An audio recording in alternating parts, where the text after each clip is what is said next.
نبي رسول الله يا نور العين الله حبيب الله يا نور العين صلى عليك الله يا عين. بسم الله الرحمن الرحيم.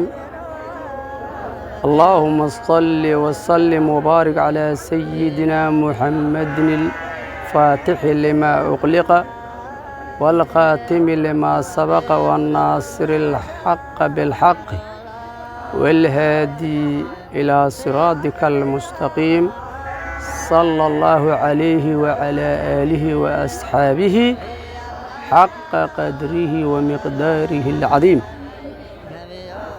أما بعد، أنا الشيخ عبد العزيز الشيخ عبد القادر الشيخ عبد الله عصر maanta oo maalin Arbaca ah waxaan bilownay ziyaaradii sheekhadeena marna waalidkeena ahayd الشيخة معنا حفصة بنت حاجي أويس بن محمد القادر.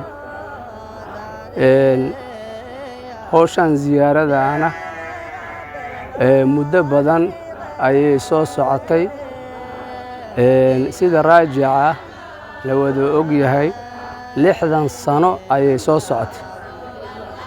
marka horteenan hore loo soo waday, waxaan rajaynaynaa kadibna haddii ilaahay subxaanahu wa tacaala adduunyada intuu ilaahay noogu talagalay haddii aan noolaanana, waxaan rajaynaynaa adduunyadana ilaahay subxaanahu wa tacaala inay sii jirtana qadaro.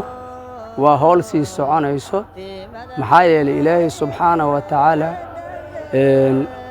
mu'miniinta ilaahay wuxuu u ballan qaaday adduunyo fiican iyo aakhiro fiican, waxayna ku mutaysanayaan awaamirta ilaahay xaggiisa ka sugnaatay ay qaateen.